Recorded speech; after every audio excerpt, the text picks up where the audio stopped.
teman-teman, kembali lagi kita bisa ketemu lewat ibadah online hari ini. Saya bersyukur bahwa di dalam masa-masa kita harus tinggal di rumah, kita harus tetap bekerja dari rumah, aktivitas semua di rumah. Saya bersyukur bahwa saya punya kesehatan yang Tuhan berikan.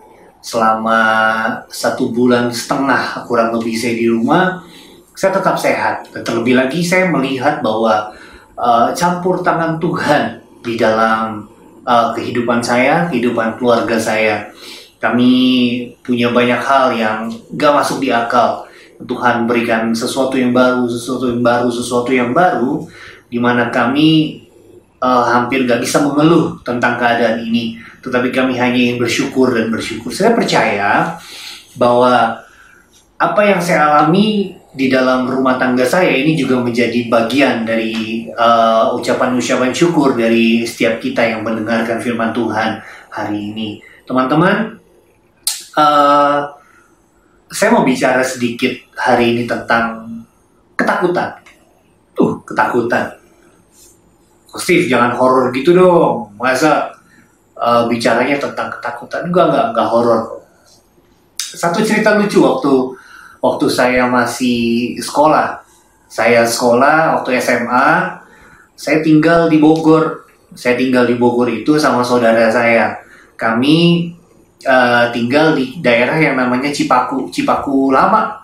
Cipaku Lama itu ada daerah yang ada kuburan situ kan. Nah, kalau saya mau ke rumah teman saya, pacarnya saudara saya, ini harus melewati kuburan gitu kan. Nah, kami kadang-kadang pulang udah malam gitu. Ada yang lari, kalau enggak kadang jalan gitu. Wah, satu kali kita tip, takut gak sama kuburan? Enggak, lu takut gak? Enggak, gitu. Saudara saya nanya, yuk kita lewat kuburan terus. Kita nyanyi nih. Oh, dalam nama Yesus, tidak ada kemenangan gitu. Dalam nama Yesus, iblis dikalahkan. Tiba-tiba saudara saya lari kan. Gue takut. Saya juga lari. Ketakutan. Nah, padahal apa yang harus ditakuti dari kuburan gitu kan? Sebenarnya nggak ada. Tapi kalau udah malam gelap gitu, kadang-kadang suasana kan ya gimana ya, merinding gitu. Akhirnya saya juga terbawa suasana dan saya lari gitu. Tapi kita ketawaan, takut tapi ketawa gitu, lucu. Nah, itu sebuah kisah tentang ketakutan, teman-teman. Nah, bicara tentang ketakutan, hari ini saya mau kita semua tuh fokus untuk boleh nggak sih sebenarnya kita takut di masa-masa ini? Tapi ketakutan itu kan manusiawi, Steve. Iya benar, ketakutan itu manusiawi. Tapi sejauh mana kita takut? Wajarkah ketakutan kita itu? Itu yang perlu digaris bawahi. Wajar nggak sih ketakutan kita? Nah, saya percaya bahwa kita semua masing-masing punya yang namanya ketakutan dalam banyak hal secara luas. Waktu saya belum married, saya takut. Kalau saya married, nanti gimana ya masa depan saya, masa depan keluarga saya, masa depan anak istri saya, seperti itu. Sehingga saya married, mungkin boleh dibilang cukup telat, umur 36 saya baru married. Gitu. Banyak orang bilang, nah cowok mah wajar gitu. Tapi buat saya 36 itu usia yang cukup telat. Karena kalau dihitung-hitung, saya sekarang 36, sekarang umur 38, saya punya anak baru 5 bulan, 17 tahun. Nanti saya berarti umur saya berapa? 55, 17 tahun, anak saya umur 17, saya usia 55. Keburu gak ya anak saya married, nanti saya lihat ketakutan. Ada banyak hal lain. Ketakutan, positif, aku bisa nggak kuliah ya abis lulus sekolah karena orang tua nggak punya uang, seperti itu, ketakutan. Ada lagi yang mungkin, IPK aku nggak cukup bagus nih, aku bisa nggak ya diterima kerja di perusahaan A atau perusahaan B, ketakutan. Wajar nggak ketakutan kita? Saya mau kasih satu cerita, teman-teman. Satu cerita. Di zaman dahulu ada, kalau kalian tahu, sebuah suku pribumi Amerika, suku Indian. Nah, mereka biasanya unik-unik nih, unik-unik dalam mendidik anak, dalam punya peraturan-peraturan yang unik dalam suku masing-masing. Nah, ada satu suku di India yang punya satu cara untuk mendewasakan anaknya. Nah, jadi anak ini baru bisa dibilang dewasa kalau sudah lulus dari satu ritual tertentu. Apa ritualnya? Nah, ketika anak yang dianggap menjelang dewasa ini, anak ini akan dipilih dan akan ditutup matanya, dibawa oleh seorang anggota suku yang bukan kerabat, bukan saudara. Nah, anak yang telah ditutup matanya ini dibawa ke pedalaman hutan yang sangat jauh dari lingkungan mereka tinggal dan sangat gelap. Ketika mereka sudah sampai di tengah hutan yang sangat gelap, mata anak itu dibuka. Tutup matanya dibuka dan orang yang mengantarkannya kemudian pergi. Nah, anak ini akan mendapatkan sertifikat kelulusan apabila dia bisa bertahan di hutan itu sampai pagi tanpa menjerit, tanpa nangis, tanpa takut. Luar biasa kan? Bertahan di hutan sendiri, tanpa nangis, tanpa menjerit, sampai pagi. Ada banyak anak-anak yang dianggap sudah dewasa akhirnya menangis dan menjerit. Mereka berlari. Tapi ada satu anak yang mencoba untuk stay, diam di hutan itu, mengalami segala ketakutannya akan binatang buas, akan kuntilanak, akan pocong, segala macam. Oh, emang di India ada pocong ya, ada kuntilanak? Kayaknya nggak ada. Nah, terus anak ini bertahan, dia bertahan, gelap teman-teman, gelap banget. Nah, akhirnya singkat cerita anak ini bertahan sampai pagi. Dan ketika matahari mulai muncul, menyinari hutan itu mulai terang, dan dia melihat ada seorang di sampingnya dia. Ternyata ayahnya yang sudah siap dengan busur, dengan pisau, segala macam, melindungi anaknya. Hebat kan? Dan akhirnya anak ini mendapatkan sertifikat kelulusan. Buat teman-teman yang mungkin pernah ke hutan atau pernah naik gunung, kalian akan tahu betapa gelapnya hutan itu. Ketakutan. Anak ini ketakutan, tapi dia lulus dari ketakutannya. Walaupun dia tidak tahu ada ayahnya di sampingnya dia yang berjaga-jaga bagi dia, menjaga keselamatannya, menjaga dari segala ancaman yang sewaktu-waktu bisa datang terhadap anak dia. Lihat ketakutan. Nah, hari ini saya mau mengajak kita semua membaca satu perikop. Kita sama-sama buka di Mazmur pasalnya yang ke-121. Saya ingat Mazmur 121 ini adalah pertama kali saya khotbah, teman-teman.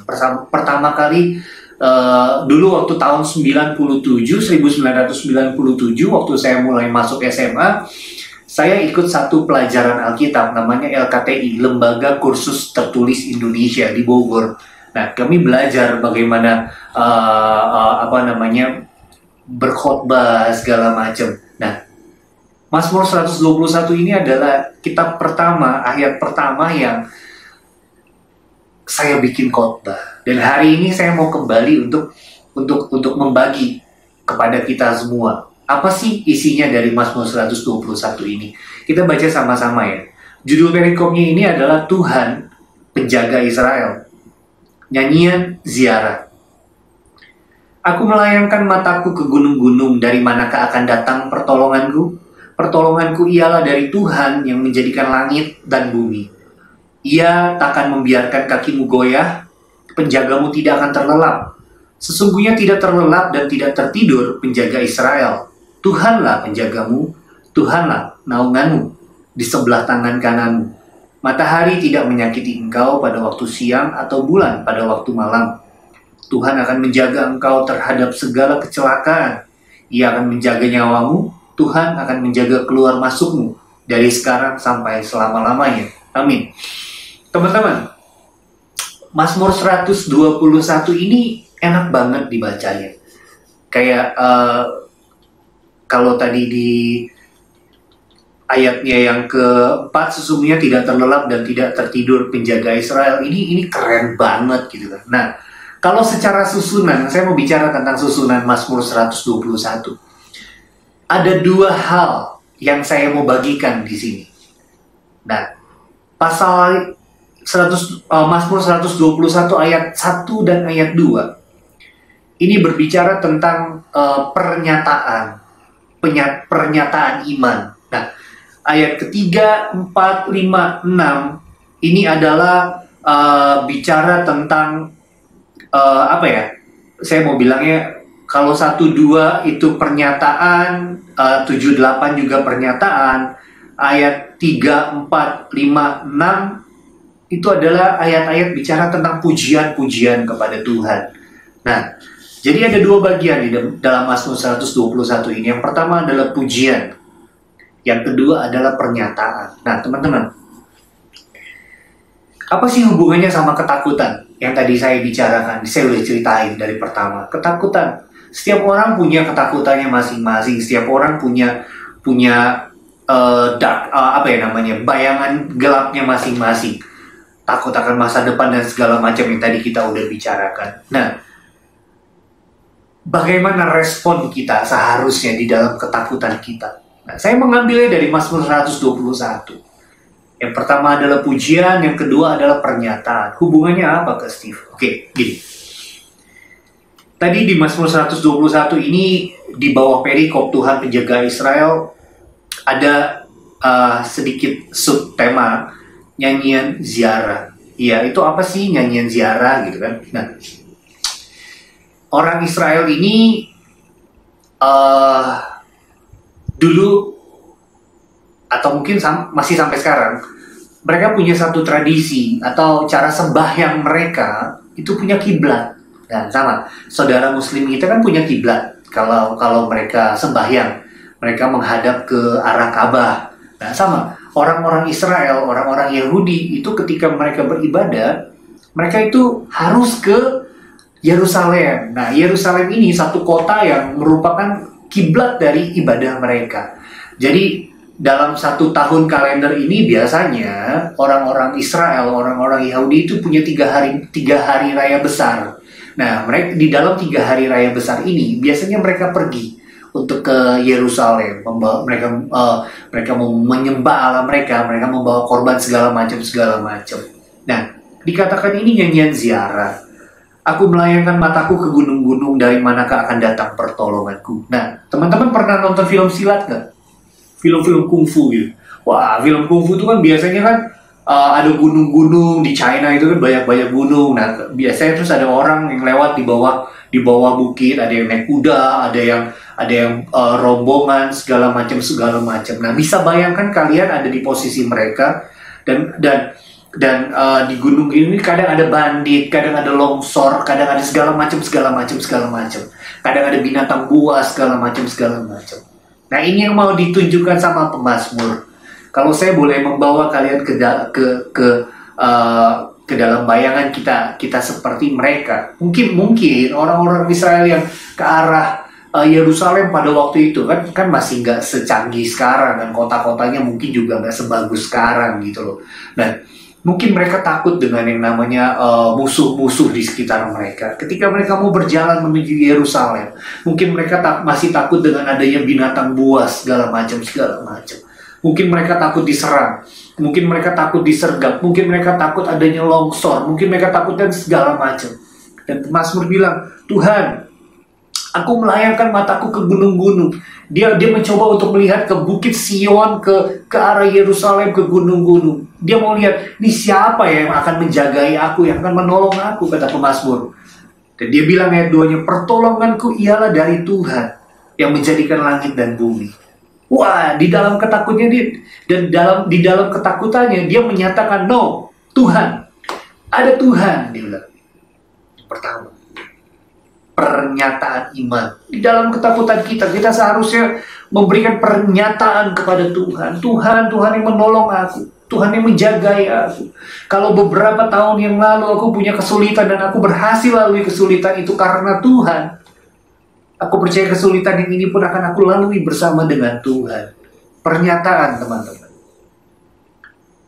Ayat ketiga sampai ayat ke-6-nya dibilang, wah, Tuhan tidak akan membiarkan kakiku goyah, penjagaku, atau Tuhan tidak akan pernah terlelap, Tuhan gak pernah tertidur, Tuhan penjagaku, Tuhan naunganku, kata pemazmur.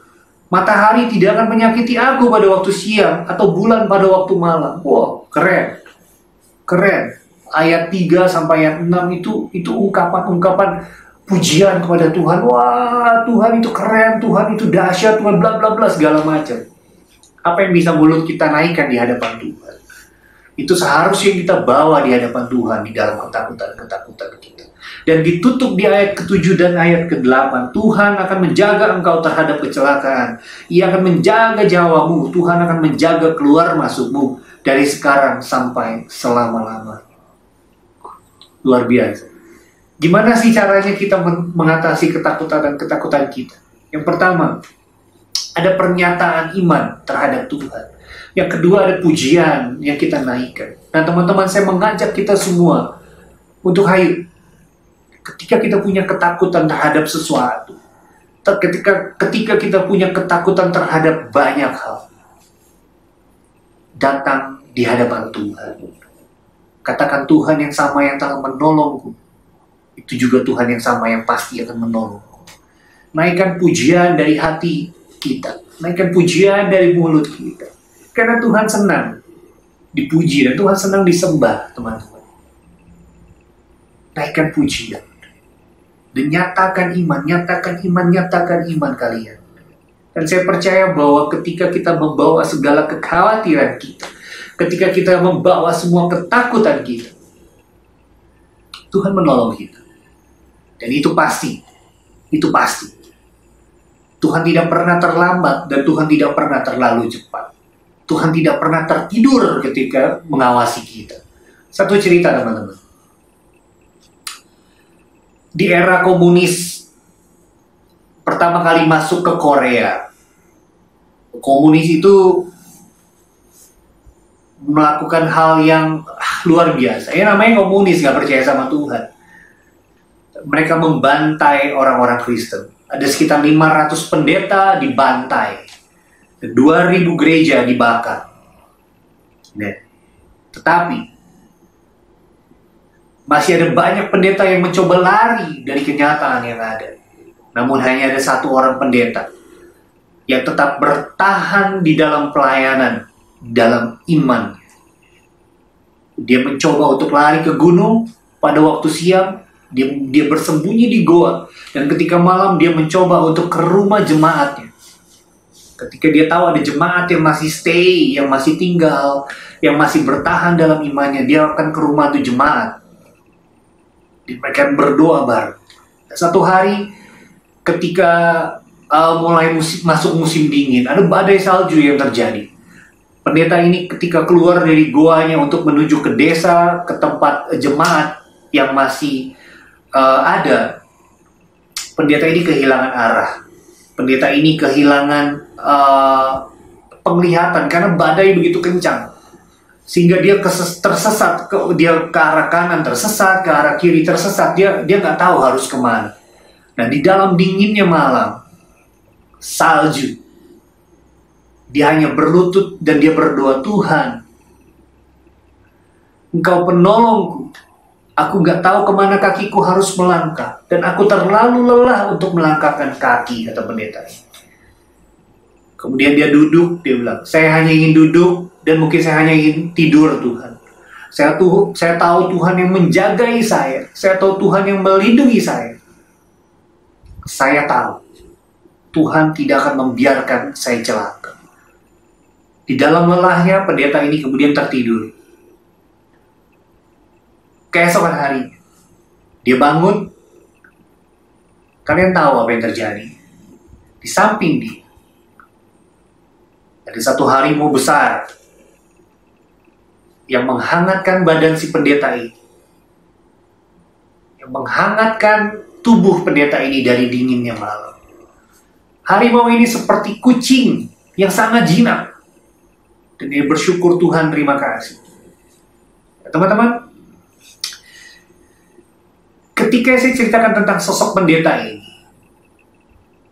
fokus kita jangan kepada bagaimana Allah menolong kita. Oh, Tuhan punya jutaan cara untuk menolong kita, bahkan yang cara-cara yang nggak pernah kita sangka. Tuhan punya terlalu banyak cara yang ajaib. Tapi saya mau mengajak kita untuk fokus kepada siapa Tuhan kita. Bukan kepada bagaimana cara Tuhan menolong kita, tetapi kepada sosok pribadi Allah itu sendiri, kepada sosok pribadi Tuhan itu sendiri. Siapa Tuhan yang menolong kita? Tuhan yang nggak pernah jauh dari kita. Tuhan yang selalu mendengar ketika kita menaikkan pujian, ketika kita membawa ketakutan kita. Tuhan dengar, Tuhan tahu itu. Dan Tuhan akan datang dengan pertolongan. Mari teman-teman, bawa ketakutan kita di hadapan Tuhan. Bawa ketakutan dan kekhawatiran kita di bawah kaki Tuhan. Karena dia udah bangkit loh. Dia udah hidup. Dia berkuasa. Dia raja atas hidup kita. Bawa semuanya di hadapan Tuhan. Gak usah fokus dengan pikiran kita yang berpikir, aduh Tuhan gimana ya caranya Tuhan tolong kita besok gimana ya? No. Pikirkan tentang diri Allah sendiri. Pikirkan tentang pribadinya Tuhan sendiri. Tuhan yang menolong. Bawa aja udah.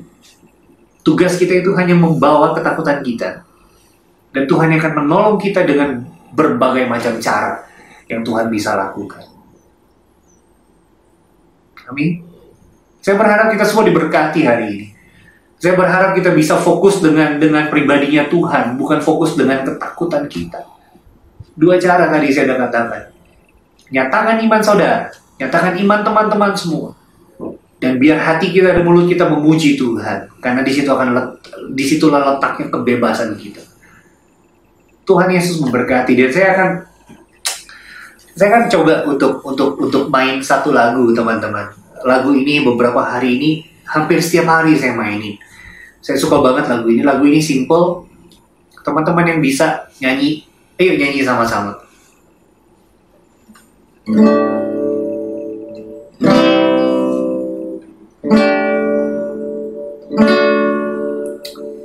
Besar dan ajaiblah karyamu,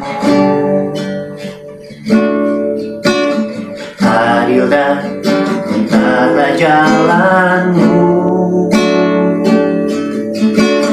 Raja segala bangsa yang maha kuasa, mulia namamu.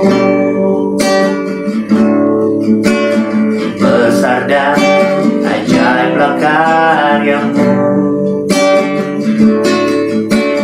adil dan benar jalanmu, Raja segala bangsa yang maha kuasa, mulia namamu. Layaklah segala bangsa sujud kepadamu, sebab Kau Allah yang kudus, layak disembah. Layaklah segala bangsa sujud kepadamu, sebab Kau Allah yang kudus, layak disembah. Kami bersyukur Tuhan bahwa sore hari ini kami belajar tentang sesuatu yang baru. Kami mungkin manusiawi ketika kami punya rasa takut, kami punya rasa yang khawatir di dalam hidup kami. Ada banyak masalah yang mungkin menghantui kami. Tetapi sore ini kami belajar. Ketika kami takut, ketika kami khawatir, kami mau datang di hadapan Tuhan. Seharusnya kami menyatakan iman kami di hadapan Tuhan. Dan seharusnya hati kami dan mulut kami memuji nama Tuhan, karena itu yang Tuhan mau. Terima kasih Tuhan, terima kasih. Karena pernyataan iman kami dan pujian kami di hadapan Tuhan, itu membawa pengharapan dan kebebasan dari rasa takut kami. Terima kasih Tuhan, terima kasih. Kami tetap berdoa bagi bangsa kami. Kiranya Tuhan memberkati Indonesia ini. Setiap kota-kota kami Tuhan memberkati. Setiap apapun yang tindakan yang diambil oleh pemerintah Indonesia dalam menanggulangi bencana COVID-19 ini, kami percaya Presiden kami diberikan hikmat yang luar biasa daripada Tuhan, sehingga tindakan-tindakan yang diambil itu akan menyelamatkan bangsa kami.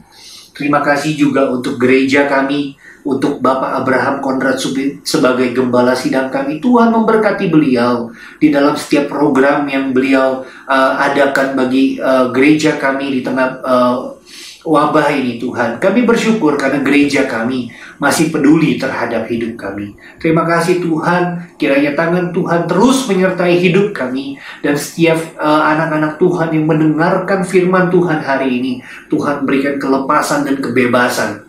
Terima kasih Tuhan, terima kasih. Mereka yang terikat dibebaskan oleh karena Tuhan. Mereka yang terbelenggu oleh apapun juga dibebaskan oleh Tuhan. Terima kasih Roh Kudus, terima kasih Tuhan Yesus. Kami bersyukur dan kami berdoa hanya di dalam nama Tuhan Yesus. Haleluya. Amin. Tuhan Yesus memberkati kalian semua. Haleluya.